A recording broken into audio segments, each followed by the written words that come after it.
you get made captain in 1980, but you failed. I mean, I'm using the word failed because ultimately, I suppose that's the right word to use to win a single match leading the team. What was it that made it so difficult for you in terms of not winning a test? Well, first and foremost, I captained England 12 times, and 10 of them were against the West Indies, right, home and away. And we lost 1-0 and 2-0. Right. Not 5-0, 5-0, 5-0. No, fair enough, yeah. So I thought we did well. We had our chances in the very first test to beat them, but a couple of drop catches at vital moments.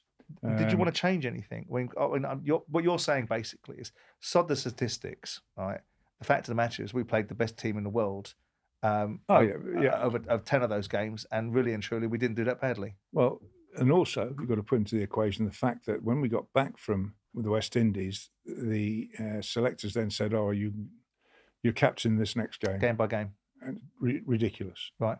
Totally unsettles everybody, from the players to the families. Everybody around the game in that dressing room was confused with this. In what way? Well, you've got no forward planning, right? I don't know what I'm going to be doing the next test. Right. And I did it for the first set, Trent Bridge, and then Lords, and that's when I resigned the captaincy.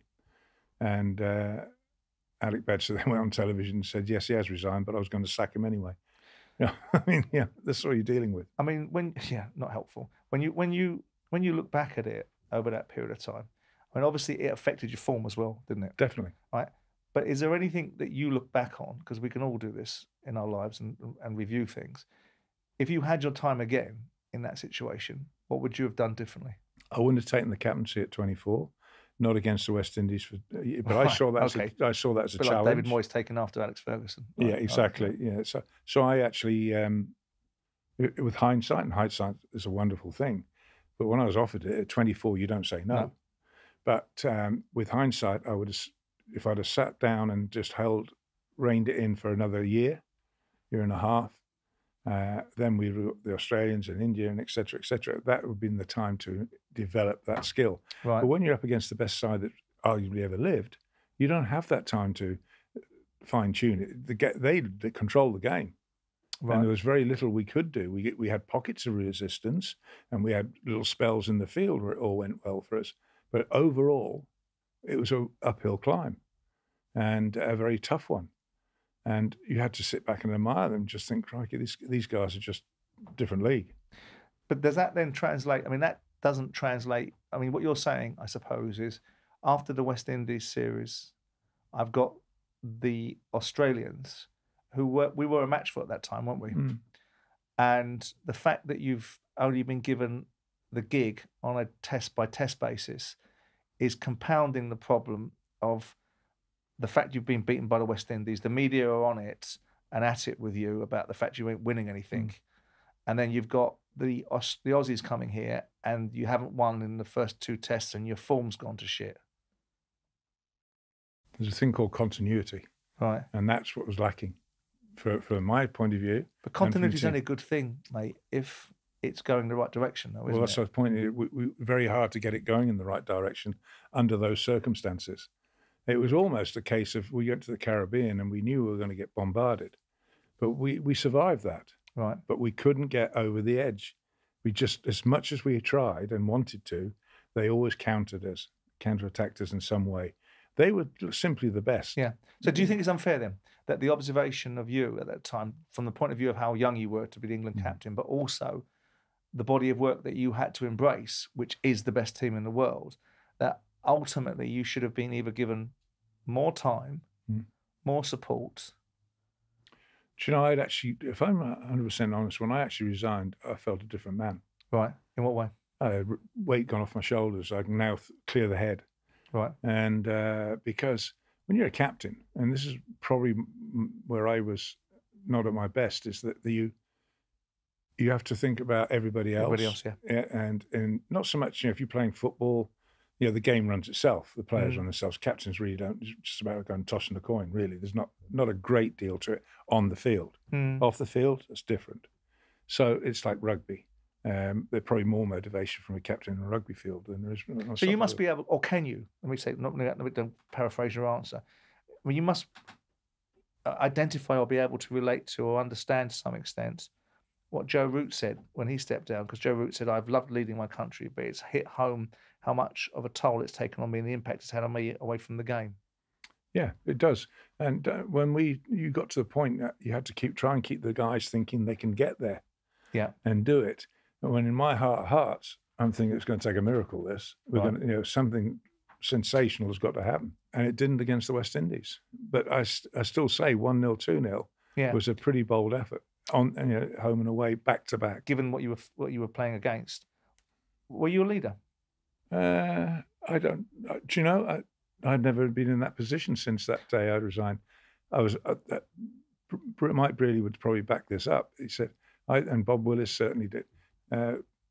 You are my sergeant major.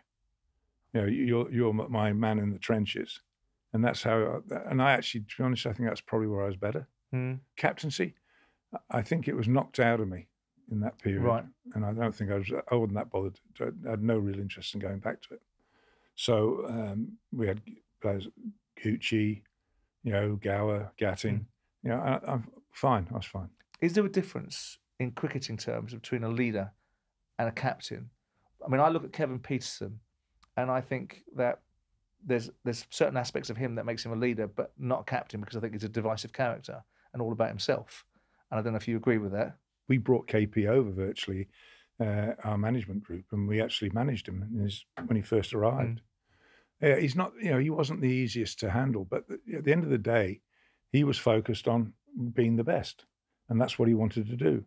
And his record is exemplary. What he achieved as a captain. No, I don't know. Yeah. I don't think he did captain for a couple of games or whatever in India, I think it was, and I think he was better off being KP, and playing for KP, and the team would benefit.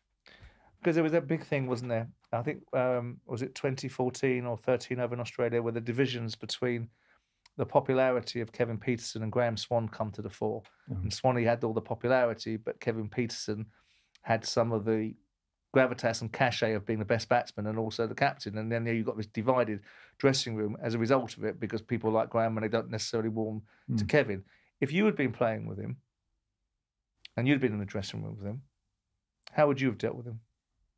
Well, if I was just one of the team, I would just quietly. Yeah, but you're a big personality. Yeah, but but there's a time and a place. I wouldn't do it in front of the team. Yeah.